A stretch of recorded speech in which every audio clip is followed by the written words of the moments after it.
correr dos nossos dias e buscarmos a verdadeira felicidade. Fica conosco o Mestre Jesus, amparando-nos, que assim seja, graças a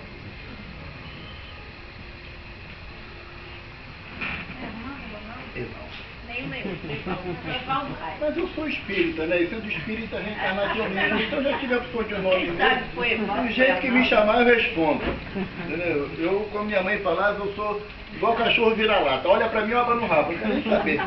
Então falar nome é secundário, né? O importante é a gente se entender naquilo que nos propomos a fazer e a mensagem a passar. E hoje a oportunidade que a gente tem de conversar aqui no Alvorada Cristã tem muito a ver com o tema inicial, que é mudança de rumo. É onde nós temos a oportunidade, em cada momento da nossa vida, de dar uma diretriz diferente à nossa caminhada, à nossa jornada. No nosso caso, tem alguém que nos visita hoje, pela primeira vez? Sejam bem-vindos. Tá? A casa é minha, mas também é nossa. Tá bom? A nossa oportunidade dentro da doutrina espírita é nos esclarecer. Porque Jesus nos afirma que a partir do momento que a gente se esclarece com a verdade nos liberta das trevas da ignorância. Aos olhos da doutrina espírita, aos olhos do Evangelho de Jesus, não tem mal. Não tem ninguém mal, ruim, péssimo, covarde, não tem. Tem aqueles de nós que não compreendemos a mensagem de Jesus. Então nós, antes de sermos maus, que não somos, porque Deus não criou nenhum espírito mau, nós somos ignorantes do bem, porque o mal, ele não existe na terra por criação divina, é por mau entendimento do homem acerca da lei de Jesus, da lei de Deus. Então o mal não existe. Até porque, se somos espíritas, a nossa doutrina é uma doutrina de evolução constante, reencarnacionista. Então, o que hoje eu não compreendo e erro, amanhã, numa outra oportunidade, eu posso, compreendendo, tomar o caminho certo. E se temos a oportunidade de mudar de rumo, é um questionamento que cada um de nós tem que fazer. Qual a diferença que o conhecimento da doutrina espírita faz ou fará na minha vida, na minha existência? Qual a diferença? Se for apenas um lugar aonde nós vamos em busca de uma palavra de consolo ou em busca de amainar o nosso sofrimento, tudo bem, porque cada um busca aquilo que quer. Tem um ditado popular que fala que o homem se alimenta com o que quer, come do que quer, se alimenta com o que gosta. Então não tem como nós chegarmos aqui e falar que só aqueles que desejam realmente praticar a sua mudança, a sua transformação moral, pode ficar dentro da Alvorada Cristã. É mentira. Nós não podemos falar isso. Até porque se fosse essa uma das normas da casa, certamente o Evaldo e muitos de nós não estaríamos aqui. Porque ainda lutamos diariamente para modificar as nossas tendências interiores que são muito fortes. Muito fortes. Kardec nos afirma que o verdadeiro espírita é aquele que faz a sua reforma moral e pelo esforço que emprega para domar as suas más inclinações. Fazer a reforma moral já é complicado, já é muito difícil, porque quando a gente fala assim, não, mas fulano tem o vício do cigarro, tem o vício da bebida, em compensação, fulano tem o vício de fofoca, de falar mal da vida do outro, tem o vício da maledicência, de sempre ver os pontos negativos daqueles que estão ao seu redor. Tem uma história que o Divaldo gosta de contar, que no interior da Bahia tinha um homem que toda vez que alguém desencarnava na cidade, ele era chamado a falar diante do corpo e ele só enaltecia o falecido. Ele sempre lembrava de assuntos bons, de coisas boas que aquele homem que acabara de desencarnar fazia. E todo mundo achava aquilo muito estranho, porque ele só conseguia ver coisa boa nas pessoas. Tinha um homem na cidade que ninguém gostava dele, ninguém. Ele era fofoqueiro, ele era usurário, ele era maledicente, ninguém gostava dele, ele vivia sozinho porque ninguém suportava a presença dele. Mas também desencarnou. E aí a cidade foi para o sepultamento não pela figura de quem morreu, mas para ver o que o irmão ia falar, que ele só fala bem de todo mundo. Quando chegou na hora lá, todo preparado para o sepultamento, aí chamaram ele para falar, ele falou assim: eu queria hoje, nessa tarde, aqui reunidos, aonde vamos nos despedir do nosso amigo, que assoviava como ninguém. Tinha um assovio mais lindo da cidade. Ele conseguiu encontrar naquele homem que ninguém gostava, que só via defeito, uma coisa boa. Então assim também são os espíritos, trabalhadores da seara de Jesus, em relação a gente. Muitas das vezes nós nos sentimos aquela pessoa, a pior pessoa que existe sobre a face da terra. Seja por uma palavra dada para o nosso filho, para a nossa esposa, para o nosso pai, para o nosso irmão, para o nosso vizinho. A gente tem hora que a gente se pega de surpresa, é pego de surpresa por uma atitude que a gente não esperava da gente. Na hora que eu tinha que dar a comprovação do meu conhecimento doutrinário, do Evangelho de Jesus, da doutrina dos Espíritos, aonde eles me mostram a necessidade de eu me modificar, eu caio numa esparrela. Eu escorrego na língua solta que às vezes não cabe dentro da boca. É nessa hora que você tem que vir à casa espírita, que você tem que abrir a página do Evangelho, porque Jesus fala que ele veio para consolar aquele que sofre. E que é sofrimento maior quando você está insatisfeito com você mesmo. Quando você acorda de manhã e você olha assim e fala assim: hoje o dia não vai ser bom. Já acordei com um mau pressentimento, o dia hoje vai ser terrível. Isso 6 horas da manhã. Imagina quando chegar 10 horas da noite, como é que você está? Está se arrastando. Você passou um dia que você não viveu aquele dia. Você sofreu, por imposição sua, aquele dia. Há irmãos que buscam as pessoas, as cartomantes, quiromantes, né, para poder ler a sorte. Se a cartomante falasse para mim, o Evaldo, que eu ia acertar a Mega Sena, eu ia nela. Mas nem ela sabe. Então dificilmente ela vai poder dizer algo que realmente seja produtivo para a minha vida, para o meu dia a dia. Há pessoas que vão e a cartomante, se for mulher, fala que se é casada, que alguém está de olho no marido dela. Se for homem que é casado, vai dizer que tem alguém que está de olho na esposa dele. Então tem sempre aquela finalidade de causar o assombro. A doutrina espírita não tem. A doutrina espírita, ela tem a finalidade de te esclarecer dentro da tua condição de espírito ainda em prova e expiação, que é o plano que nós vivemos. O que é um plano de prova e expiação? É um plano onde espíritos que não entenderam a mensagem de Jesus ao longo de 2000 anos, necessita vir aqui para fazer outra vez a mesma matéria.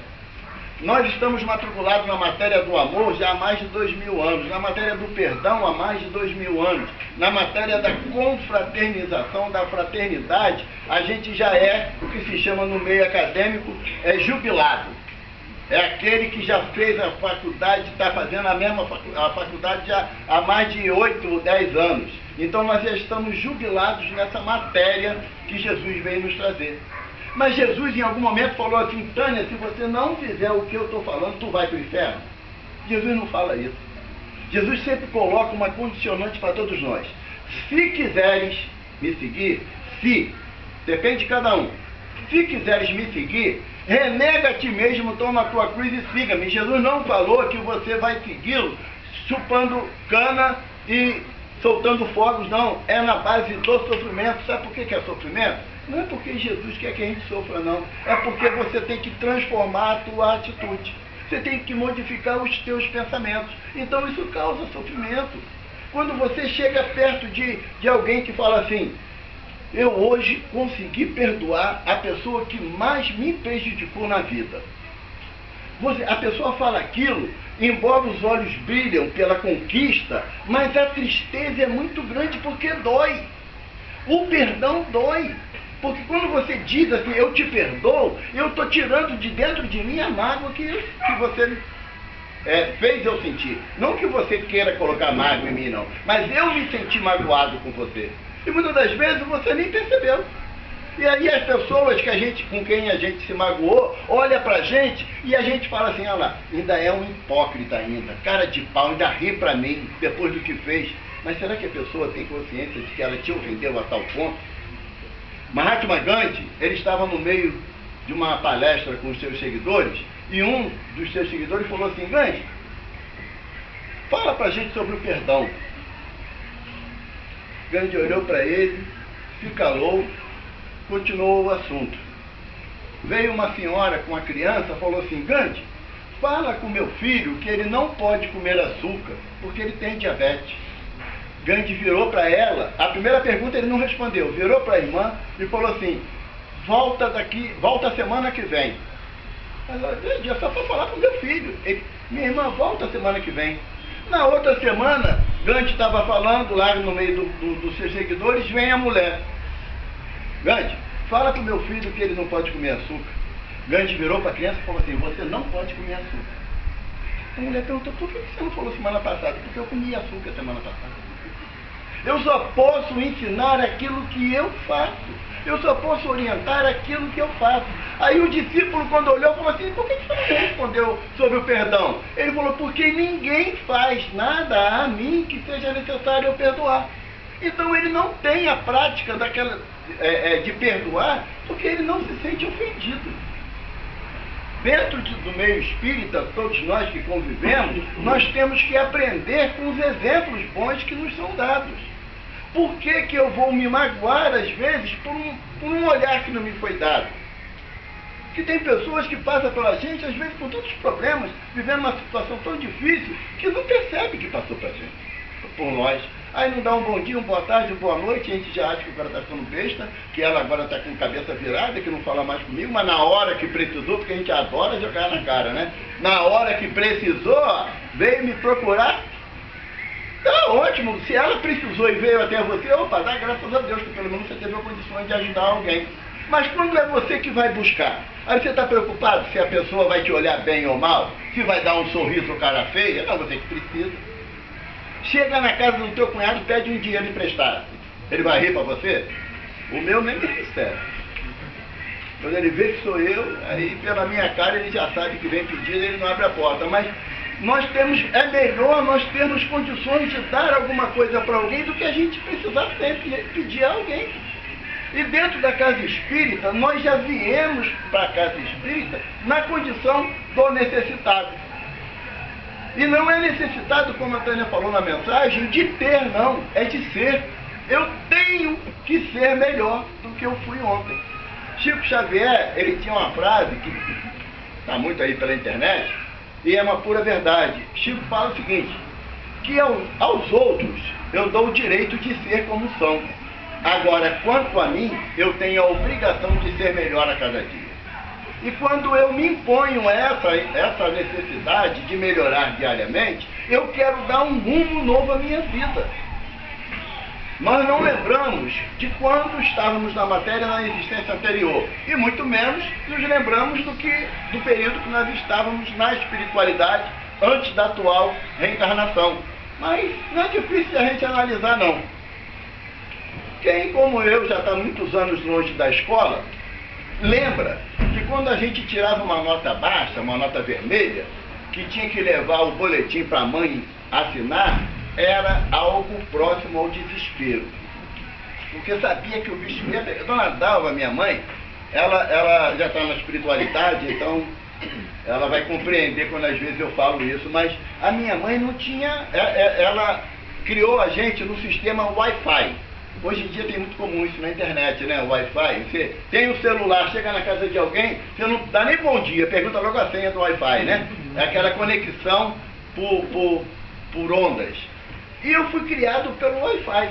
Porque a mamãe, a gente ia na casa de alguém, a mamãe só olhava de canto de olho assim, tu não podia pedir nem água.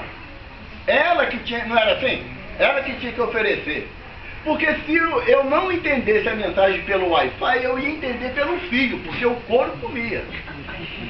Hoje em dia, você vê os pais com os filhos, os pais são reféns dos filhos. O filho chega no shopping, eu quero isso. Por que você antes de ir para o shopping não falou para o filho, eu vou te levar para o shopping para a gente comprar isso, porque eu não posso comprar aquilo. Se você fizer escândalo, você não vai mais com o papai, com a mamãe, com a vovó, com o titio, não vai mais com ninguém. E a gente não faz assim. A gente cria os nossos filhos como se o mundo fosse um mundo cor-de-rosa, onde tudo é possível. Aí quando os filhos crescem e começam a colocar o dedo em riste, porque você não fez isso para mim, você tem que abaixar a orelha, porque realmente você não educou seu filho. A minha geração é uma geração onde os pais se faziam respeitar. A partir do momento que você respeita seu pai, você os ama, porque você compreende que o respeito, o amor é fruto do respeito que você tem. Hoje em dia, os pais querem ser coleguinhas dos filhos. E quando você é coleguinha do seu filho, você não consegue se fazer respeitar. E evidentemente ele não vai te amar. Toda e qualquer orientação que você dê a partir de uma certa idade, ele vai entrar em confronto com você, porque ele não entende que você é o pai, você é o gestor, você é a mãe, são aquelas pessoas que são responsáveis pela orientação do filho pela vida toda. A minha filha mais velha tem 37 anos. E ela de vez em quando me liga para pedir orientação sobre isso ou aquilo. Se meus pais estivessem aqui na matéria, certamente eu também iria procurá-los para tirar dúvidas sobre determinados assuntos. Quando a gente se propõe a mudar o rumo da nossa vida, não é mudar o rumo da minha vida e os outros que se danem, não. Eu tenho que mudar o rumo da minha vida e tentar trazer junto comigo aqueles que eu amo. Se a minha proposta de mudança é boa, é à luz do Evangelho, é dentro daquilo que Jesus trouxe para a gente e Kardec nos orienta, beleza. Quanto mais tu levar contigo, melhor. Agora, se você quer mudar a tua vida, dando um rumo que a tendência é você cair, você sofrer, se dar mal, aí, amigo, tenta ir sozinho, mas dificilmente você consegue ir sozinho. Até quando você muda a tua vida para o que é errado, você leva alguém contigo. Basta você ir um dia lá em Bangu, no complexo penitenciário, e ver quantas mães estão lá chorando porque os filhos estão lá dentro. Quantas esposas estão chorando porque o marido está lá dentro. Quantos filhos estão chorando porque os pais estão lá dentro. Então, quando a gente fala em mudança de rumo na nossa vida, é uma mudança de rumo para o melhor, para o bem, para o bom. Porque nem sempre o que é bem para mim é bem para o outro. E é necessário que o bem seja um bem coletivo e não bem só para mim. Eu não gosto do frio, então tinha que fazer calor o ano inteiro. Beleza, mas quem gosta do calor, do frio? Vai ficar como? Não importa? Importa só o meu bem, só o meu querer, só o meu ter ou ser? Não. A nossa proposta, a proposta que Jesus veio nos trazer para o seu Evangelho, e Kardec veio nos lembrar daquilo que Jesus falou, é da necessidade de você se mudar, se modificar, para que o bem que você quer para você seja um bem coletivo.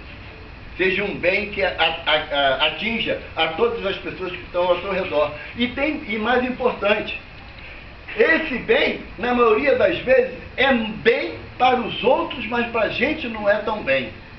Mas se é bem para a maioria, é o que deve ser feito. Chico Xavier, ele começava a sua jornada doutrinária dentro do Centro Espírita Luiz Gonzaga, lá em Pedro Leopoldo, 2 horas da tarde.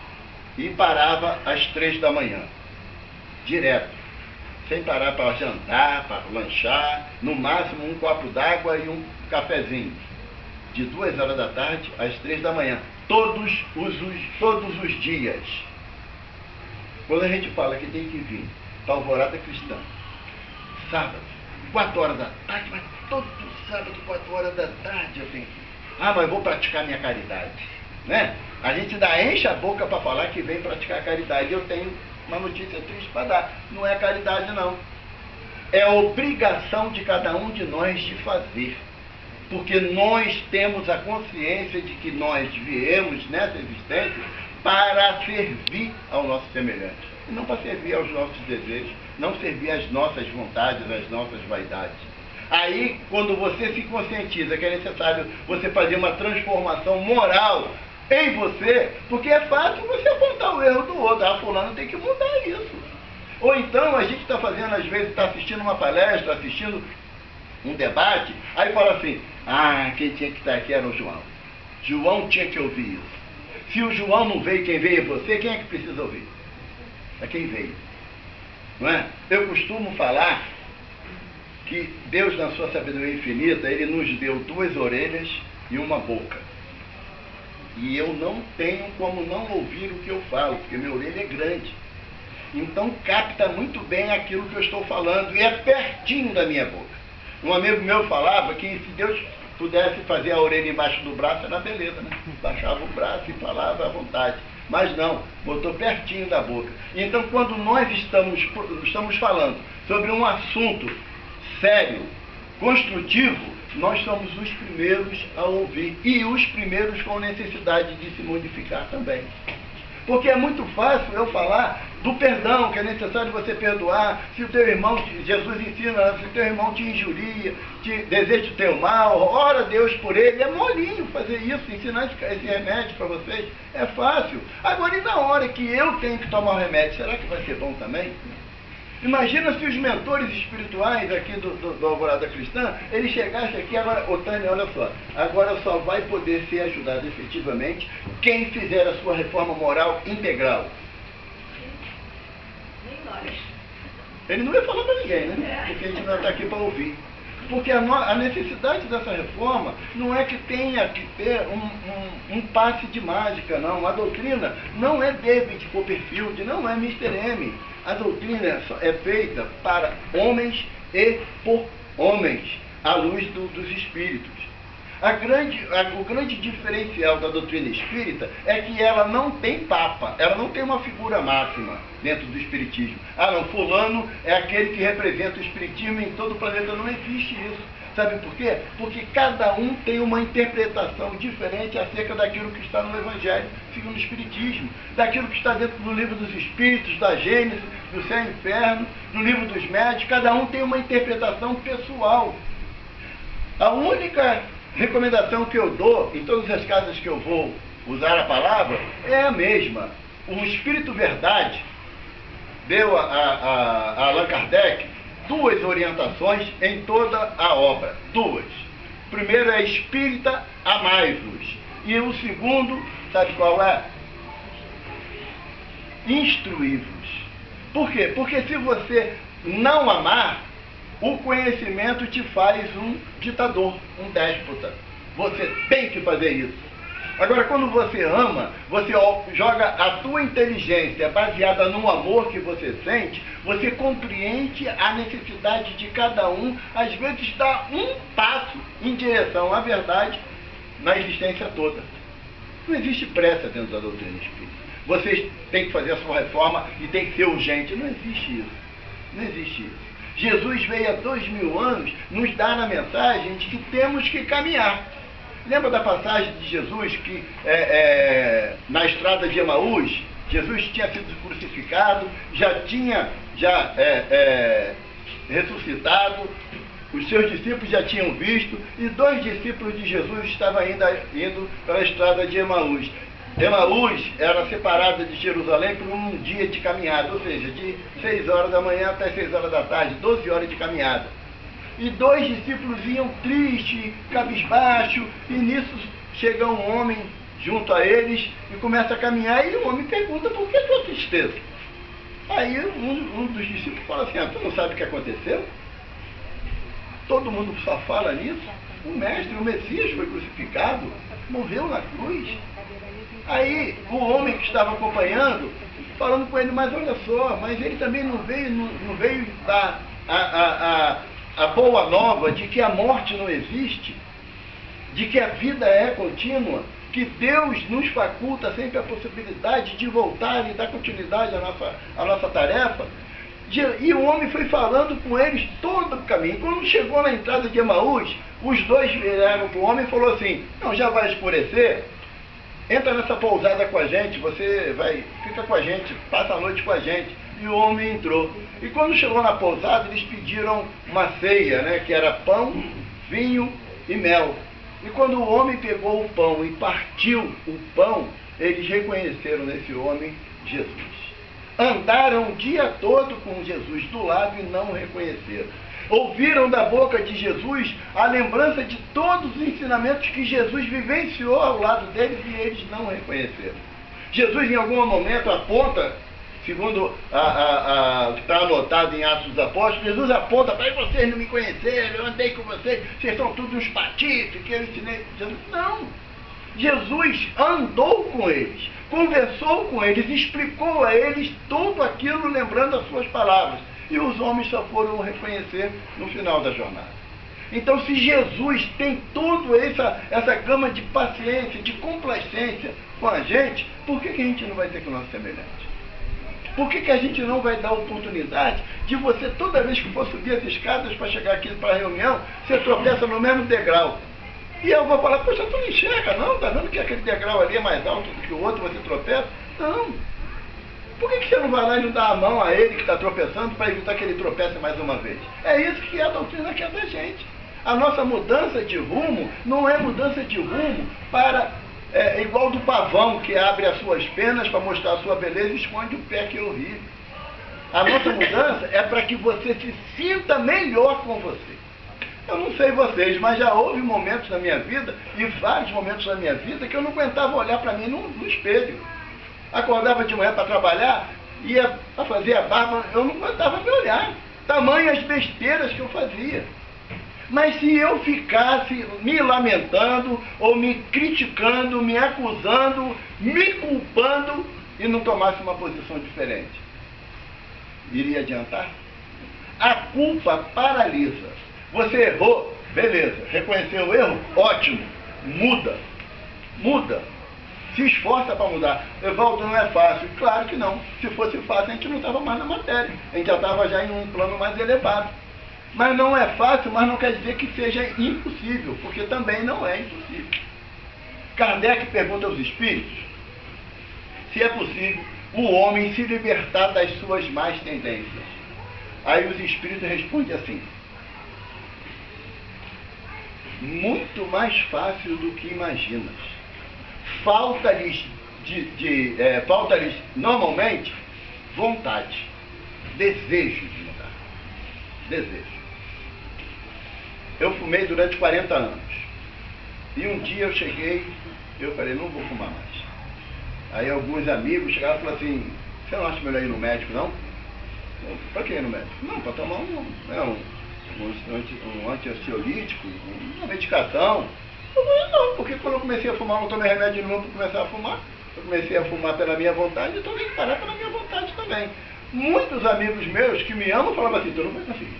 É muito difícil. Realmente é. Realmente é muito difícil. Mas é impossível? Não, porque se eu tivesse nascido, no momento da reencarnação, se minha mãe tivesse posto um cigarro na minha boca em vez do peito para amamentar, podia ser até que seria realmente muito difícil. Mas eu comecei a fumar por vontade minha, por desejo minha. Na minha época, fumar era charmoso. Era chique. Tinha um cigarro antigo, assim, mais antigos vão lembrar. Samorit.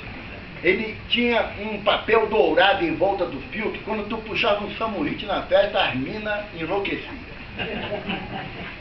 A Armina ficava, a Armina bira, né? E a molecada fala. Por quê? Porque mostrava que você, primeiro já trabalhava. Para você ter um cigarro daquele, você tinha que estar trabalhando.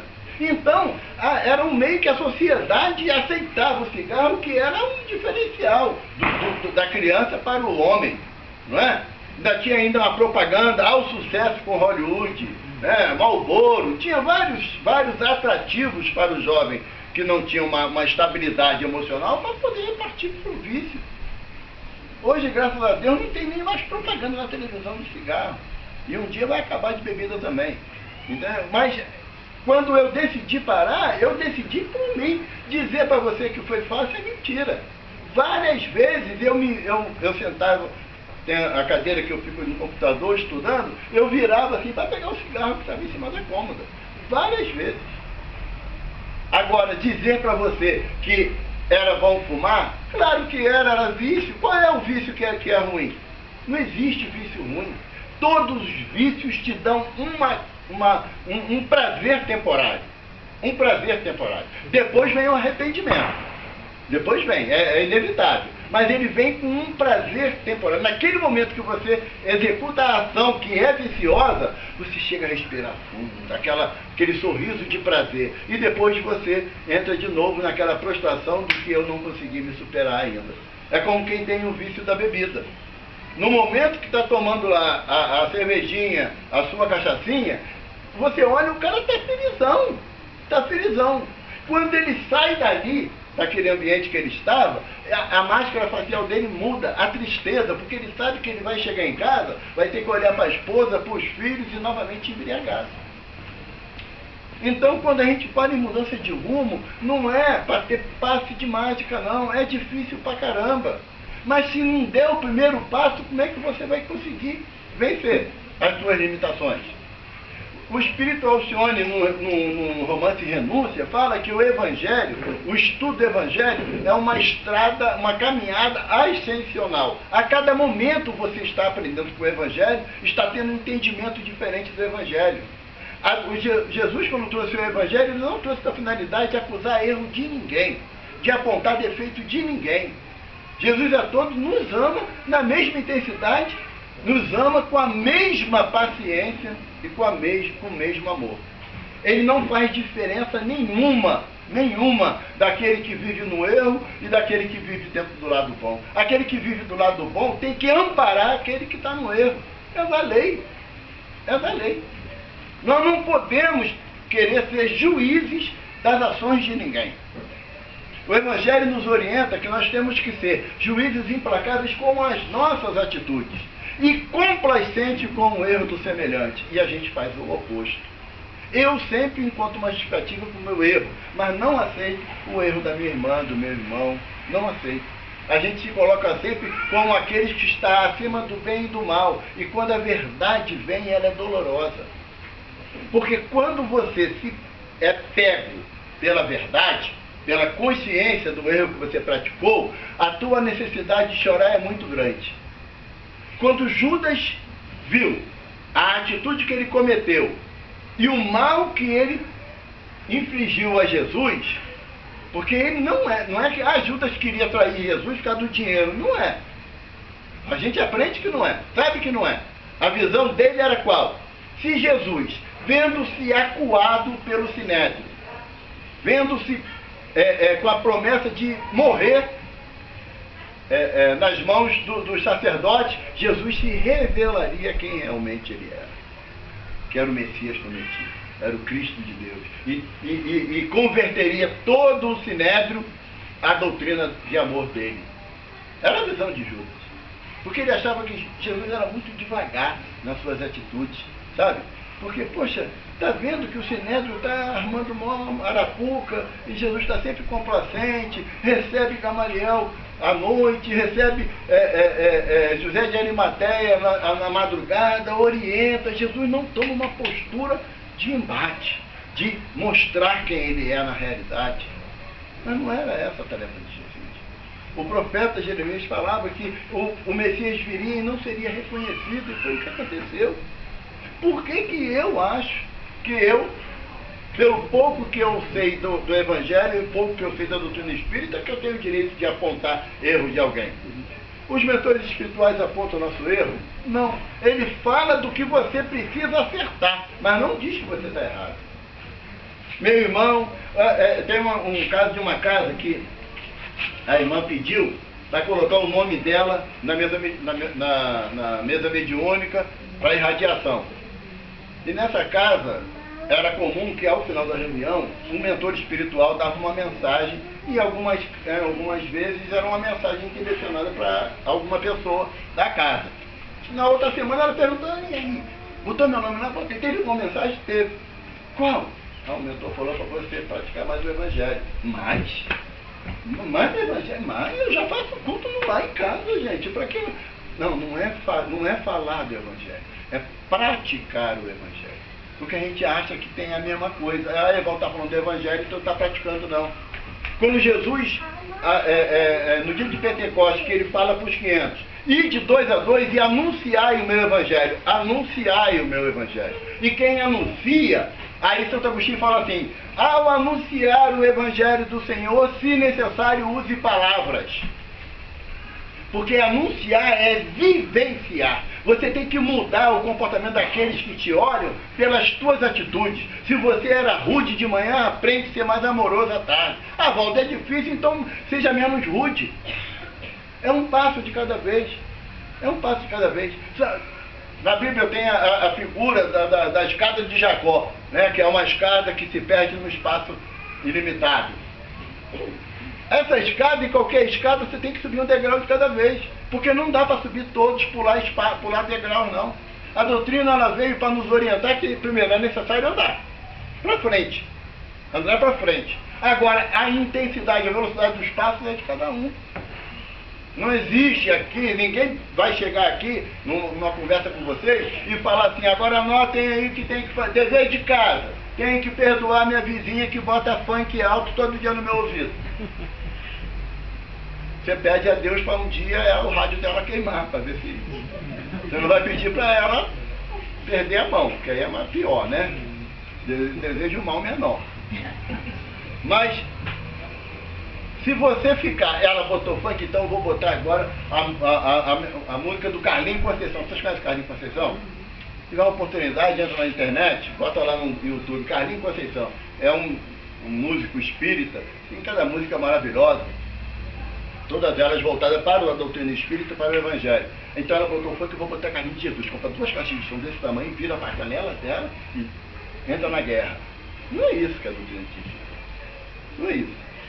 Se você está fazendo, está na hora, quem faz aqui o estudo do Evangelho no ar? Emmanuel, olha só, Emmanuel fala o seguinte, se uma casa faz o Evangelho no lar, a rua é iluminada. Uma casa. Se uma rua fizer o Evangelho no lar, o bairro é iluminado. Se um bairro fizer o Evangelho no lar, uma cidade é iluminada. E assim progressivamente. Até chegar o momento em que todo o planeta fará o Evangelho no lar e a Terra passará a ser um plano de felicidade. Mas é um caminho. Lento, mas como vocês sabem que vocês não vão morrer mesmo, né? Nós somos ainda aqueles espíritos tão endividados que a gente vai desencarnar e vai voltar, queira Deus, porque não é garantia. Se alguém tiver aí uma procuração assinada por Jesus dizendo que vai reencarnar aqui com certeza na próxima existência, tudo bem, eu não tenho. Então eu torço, eu peço, eu imploro a Jesus que eu tenha a possibilidade de reencarnar novamente aqui na Terra. Se possível no Brasil, no Rio de Janeiro, eu fico feliz. Mas que vamos reencarnar, vamos aqui ou em outro plano. Porque a casa do meu pai tem muitas moradas, não é a afirmação de Jesus, não é a sua promessa? Então aonde, de noite, quando você olha para o céu e vê aquele monte de estrelas cintilando, imagina em torno de cada uma delas 5, 6, 7 planetas girando. São moradas do Pai. Então se a gente vai reencarnar aqui ou em outro planeta, não importa. O que importa é que o amor que Deus tem por mim vai me acompanhar em todos os caminhos da minha jornada. Então a nossa necessidade, gente, de mudança, não é uma mudança para inglês ver. Não é aquele ser bonzinho dentro do centro. Porque se passar daqui para lá, eu tropeçar no pé de alguém, eu peço desculpa que eu não vi teu pé no caminho, tá, minha irmã? Me desculpe. E chego lá fora, quando vai atravessar a rua, eu não espero nem o sinal abrir. Eu já quero atropelar quem está na minha frente, que eu estou com pressa. Não é atitude para inglês ver, é atitude interna. É mudança interna. É quando, sabe, dizem os homens, eu não sei se é verdade, mas dizem os homens que as mulheres falam muito. Eu não acho que seja, não. Mas se a mulher fala muito, você passa a ouvir muito, cara.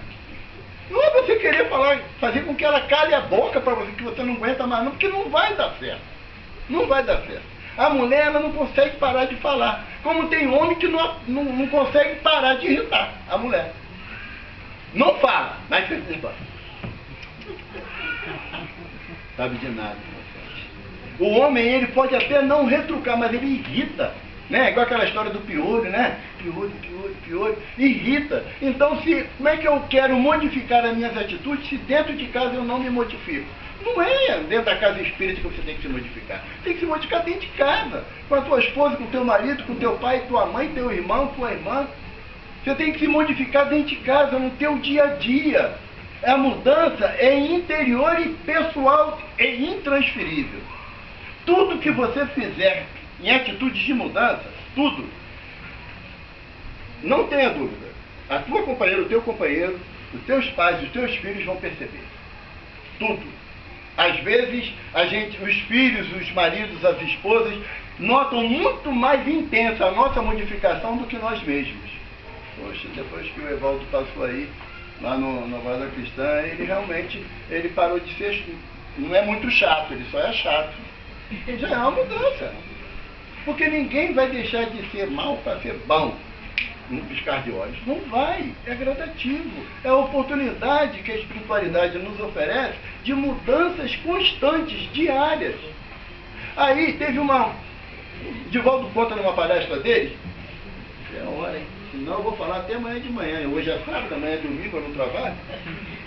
Divaldo conta numa palestra dele que ele estava fazendo uma palestra lá em São Paulo para um curso para médicos recém-formados. Era a formatura dos médicos. E Divaldo, era um culto ecumênico, Divaldo foi convidado a falar representando a doutrina espírita, porque tinha alguns médicos, alguns acadêmicos, que eram espíritas também. E Divaldo está falando, e assim, na primeira fila, tinha uma senhora, toda de branquinho, do cabelo à roupa, toda de branquinho. E Divaldo estava falando, olhando para ela, e Divaldo pensando, né? Ela deve ter o quê? Uns 70 anos. Ela deve ser vó de algum formando, né? Que veio de branquinho para prestigiar o neto, né? E Divaldo falando, e a senhora olhando para ele com um sorrisinho. E Divaldo continuou pensando, poxa, ela vou dizer, 70 anos. Medicina são 6 anos. Com mais 2 anos de residência. Puxa, ela vai estar pronta para trabalhar com quase 80 anos. Ah, não é mesmo. Quando terminou a palestra, a senhora chegou perto dele e falou, opa, obrigado, você tem alma caridosa. Quando terminou a palestra, a senhora foi falar com o Divaldo e falou assim, seu Divaldo, gostei muito da sua palestra, eu fiquei muito feliz de ouvir o senhor, que eu já assisti o senhor em alguns seminários espíritas. Ele, minha irmã, a senhora é espírita? Eu sou, Divaldo. E você ficou me olhando, né, Divaldo, querendo saber o que eu, com essa idade, fazendo medicina no meio de uma garotada, né, Divaldo? Eu, não, minha irmã, nem pensei nisso, não. Aí ela falou assim, Divaldo, eu sou espírita e reencarnacionista. O meu sonho era ser médica. Mas eu tive que trabalhar, levar minha vida toda cuidando dos filhos, depois ajudando os netos. Nunca tive chance de estudar. Quando eu enviuvei, aí o tempo me sobrou e eu vim fazer a faculdade de medicina. Porque na próxima existência, Divaldo, eu quero vir médica. Como eu já estudei aqui, na próxima fica mais fácil de eu aprender. Isso é consciência reencarnatória. Se você se propõe a mudar hoje, certamente na próxima existência será mais fácil de se libertar daquele erro. Mas tem que ser uma proposta de agora. Não é chegarmos na espiritualidade e começar a ver as nossas deficiências e novamente prometer que vamos mudar na próxima existência. Temos que nos propor de mudar agora. Esse é o momento, essa é a oportunidade que nós temos. Porque André Luiz fala para a gente, nosso lar, que as oportunidades se renovam. Os momentos são diferentes. Se hoje eu tenho uma dificuldade, não tenho, vou dar um exemplo, uma dificuldade de compreender o meu sogro, e ele está do meu lado, caminhando junto comigo, por que eu não me esforço em compreendê-lo? Porque senão, na próxima existência, ele vem como um filho rebelde, fica mais difícil. Ele vem como um pai incompreensivo, fica mais difícil. Eu agora tenho consciência. Então eu tenho que aproveitar a oportunidade que a espiritualidade me favorece, nessa existência, com o conhecimento que nós temos, de propor a mudança agora. Valdo, mudar tudo? Não. Não. Tem um psiquiatra espírita, lá do Rio Grande do Sul, que ele fala o seguinte, todo mundo sabe quais são os seus defeitos. Mas na maioria das vezes nós somos orgulhosos, egoístas, ciumentos, na maioria das vezes. Escolhe um defeito que tu julga ser mais fácil de se libertar. Por exemplo, eu nessa existência, eu aprendi que a inveja não leva a nada. Então eu trabalho, me esforço para não ser mais invejoso. Você pode passar com um carrão do meu lado, eu tenho um Golzinho 94, que eu ainda vou dizer, vai com Deus. Não vou ficar olhando para o teu carro querendo ele para mim, não. Então, se eu sei que a inveja é mais fácil, eu trabalho a inveja. A cada dia que eu ver você passar com um tênis bonitão, eu falo, pô, Jesus te abençoe. Você pode comprar outro par de tênis mais bonito ainda. Eu não quero também, não. Ele tem um tênis, eu não tenho. Ele pode, eu não posso. que Deus é injusto, que dá isso para fulano e não dá para mim. Não é o bom caminho. Então, se para mim é mais fácil eu trabalhar a inveja, então nessa existência eu vou me esforçar para eliminar a inveja dentro do meu catálogo de erros. Na próxima existência, eu começo a trabalhar outra dificuldade, porque a espiritualidade quer o nosso propósito sincero de modificação, de mudança. O que eles precisam é apenas você falar assim, eu quero. Porque quando você fala assim, eu não consigo parar de fofocar. Joana de Anjos fala pra gente, através do Divaldo, que a frase correta seria, eu não quero parar de fofocar. Porque conseguir, cada um de nós consegue a seu turno, dependendo daquilo que propõe. Agora, quando a gente nem pensa, perdoar fulano, mas nem pensar, realmente, você não vai conseguir perdoar fulano assim. Agora, se você se propõe a analisar a atitude do fulano, se colocando na posição dele de incompreensão, não é você se colocar na posição dele achando que você é o rei da cocada preta e você aceita tudo de todo mundo, quem sabe que não é assim. Eu posso aceitar tudo dos meus filhos e dos meus netos, mas do genro eu já não aceito. Então eu vou dizer que é fácil perdoar genro? Não. Então eu tenho que me esforçar em perdoar meu genro. Por quê? Porque se eu tiver uma convivência boa com meu genro, a minha filha fica feliz, o meu neto fica feliz e a paz na família reina.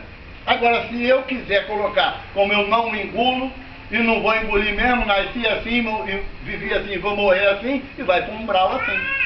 Não tem opção. Então, a nossa proposta, gente, de mudança de nosso comportamento, de rumo na nossa existência, é uma decisão que devemos tomar cada um a seu momento.